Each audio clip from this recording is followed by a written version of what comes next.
¿Cómo estamos? Bueno, esta semana vimos una noticia que causó revuelo en medios, bueno, en diferentes canales de diferentes abogados, donde se publica como una gran noticia el que la Corte dice que si no se cumplen 2 años en suelo patrio, no se puede formar la sociedad patrimonial de compañeros permanentes, o que no existen efectos patrimoniales, no se pueden dar entre compañeros permanentes, porque no convivieron en el país, en Colombia, 2 años al menos.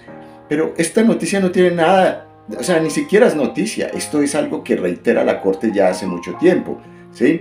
Ella ya ha dejado en claro esto. De hecho, en esa sentencia, que enseguida la vamos a analizar ya en concreto, lo que dice allí y lo que deja nuevamente establecido, que no es nada nuevo, es que eso es la realidad. O sea, yo no puedo formar sociedad patrimonial de compañeros permanentes si no los cumplo dentro del suelo patrio, ¿sí? Esto porque hay una relación de convivencia que allí se decide, en la que hay un extranjero y un colombiano, ¿sí? Una extranjera y una colombiana en extranjero. Entonces, la gran parte del tiempo la realizaron en otros países, menos en Colombia. Y entonces en Colombia se demostró que no se alcanzó 2 años de convivencia. Pero ojo, no está diciendo la Corte que no se forma unión marital de hecho si no se convive en suelo patrio 2 años. Lo que está diciendo es, frente a los efectos patrimoniales, que si usted no cumple 2 años de convivencia en este suelo patrio en Colombia, entonces no se forma lo que llamamos sociedad patrimonial de compañeros permanentes.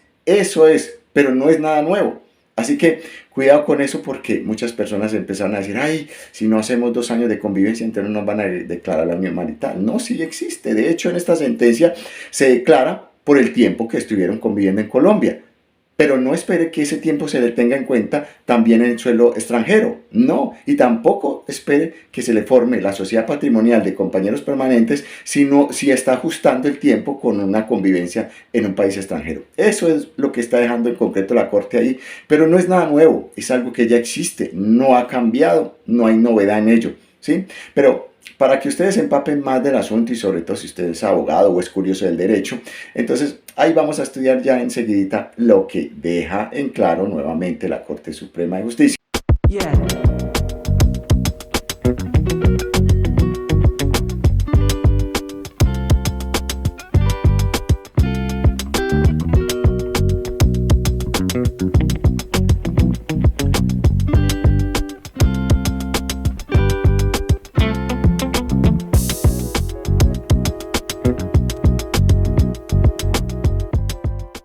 Vamos a hablar entonces de la unión marital de hecho entre colombiano o colombiana y un extranjero o extranjera. ¿Qué pasaría entonces frente a la existencia de la unión marital de hecho? ¿Y qué pasaría frente a lo que llamamos sociedad patrimonial de compañeros permanentes? ¿Qué es el equiparable a una sociedad conyugal en el matrimonio?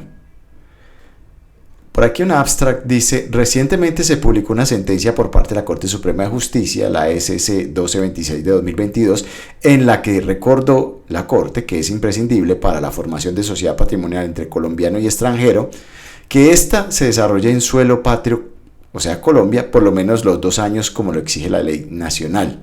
Pero ojo, no estamos diciendo existencia de la unión marital de hecho, sino la formación de la sociedad patrimonial, que es lo que se tiende a confundir con esta noticia que fue masiva. Recientemente entonces salió esta sentencia SC 1226 de 2022 y nuestro grupo de casación expuso algunos aspectos. Esto lo publicamos en valenciagrajales.com, uno de nuestros sitios, y allí entonces establecimos los aspectos destacables de esta sentencia y vamos a decir lo primero. ¿Qué pasa con la permanencia del extranjero en Colombia?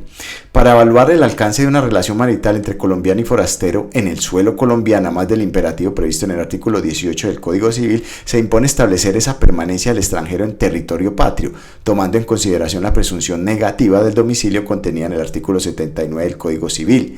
En el caso resuelto por esta Corte, estableció que de un lado el compañero no era nacional colombiano y por otro que la mayor concentración de sus asuntos personales y patrimoniales estaban en Suiza y Francia, donde se desarrolla mayormente la relación. No le era aplicable la ley colombiana mientras permanecía en el extranjero. ¿Y cómo entonces es la aplicabilidad de la ley nacional? La Corte en esta referida sentencia reiteró que será aplicable la ley nacional a los colombianos, aún en el extranjero, para definir, entre otros, lo siguiente: aquellos asuntos concernientes al Estado civil, las que fijan derechos y obligaciones de familia entre cónyuges y parientes, cuando de la ejecución de actos que deban tener efecto en Colombia se trate, al igual que los derechos que se deriven del patrimonio, separación, divorcio, paternidad y fijación legítima o natural o adoptiva, patria potestad, alimentos y aspectos sucesorales, entre otros. A los ciudadanos extranjeros únicamente les es aplicable la ley colombiana mientras permanezcan en el territorio nacional. Manifestó entonces la Corte en esta referida decisión que a los ciudadanos extranjeros únicamente les es aplicable la ley colombiana mientras permanezcan en el territorio nacional. El artículo 18 del Código Civil lo establece así: la ley es obligatoria tanto a los nacionales como a los extranjeros residentes en Colombia. La unión marital se debe desarrollar en suelo patrio. Para alcanzar el reconocimiento de una sociedad patrimonial, no estamos hablando de la existencia de la unión marital, sino la sociedad patrimonial entre compañeros, entre un connacional y un foráneo, es imprescindible que la unión marital que entre ellos exista se desarrolle en suelo patria por lo menos los 2 años que exige la ley nacional.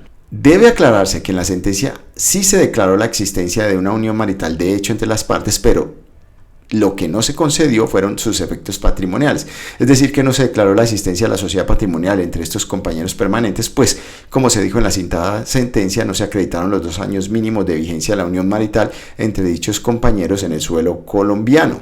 Prueba determinante: la Corte en el caso en concreto apreció el registro migratorio para acreditar la permanencia en Colombia de los compañeros. En aplicación de la Ley 54 de 1990, la Corte casó entonces de manera parcial, y así lo estableció en su sentencia sustitutiva, dando por probada la excepción de inaplicabilidad de la Ley 54 de 90 y sus consecuencias, limitado a lo que hace en relación a los efectos patrimoniales de la unión marital de hecho, más sí declaró que existió una unión marital de hecho.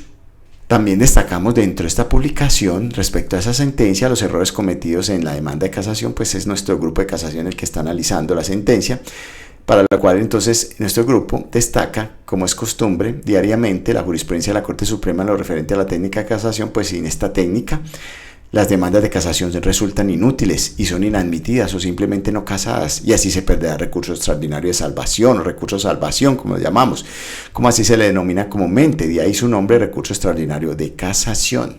En la SC 226 de 2022 la Corte resaltó que hubo inobservancia de 3 reglas técnicas. Una: el cargo primero imputa transgresión por la vía indirecta como consecuencia de errores de hecho, pero al desarrollar la sustentación se incurre en una mixtura. Este es un error frecuente en casación que no debe suceder. En este caso, la Corte de oficio estudia la sentencia, pero normalmente no lo va a hacer, y si esto ocurre, es rechazarla o simplemente la inadmite, e inadmisión, ya saben lo que sucede en casación, es igual a rechazo, como lo han visto en alguna de nuestras publicaciones y videos en YouTube. Aun cuando se quisiera entender que la acusación es por error de derecho, por desatención del deber de valoración conjunta de las pruebas, hace falta el señalamiento de las normas probatorias imperativas que se deben denunciar como violentadas. El cargo tercero: aun cuando se encausa por la senda de la causal primera, la crítica termina hundiendo raíces en aspectos fácticos.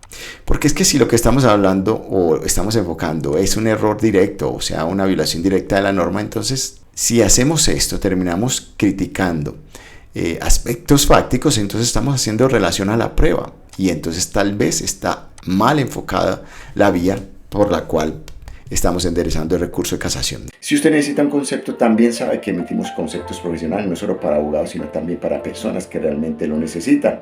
Y 3, si el asunto es de casación, como ocurre en esto, que es una sentencia de casación, que por cierto allí se cometen varios errores, dentro de ellos destaca la Corte, de usted combinar o mezclar vías directa e indirecta, entonces usted necesita un abogado de casación. Y acuérdese que si usted no es casacionista, pero requiere un recurso extraordinario de casación, porque su asunto supera la cuantía. Pero en casos de unión marital de hecho, cuando estamos discutiendo sociedad patrimonial de compañeros permanentes, se requiere cuantía. ¿Y cuál es la cuantía ante la sala civil? Más de 1000 salarios mínimos, para que lo tengan en cuenta si usted está interesado en eso. Entonces prestamos esos 2 servicios. Si usted necesita la representación como abogado porque no es abogado, la prestamos. Y si usted necesita asesoría para precisión, nosotros tenemos 3 servicios básicos: la elaboración completa de la casación, esto para abogados; 2, el modelo adaptado al caso, Y 3, lo que llamamos revisión y ajuste del borrador de casación.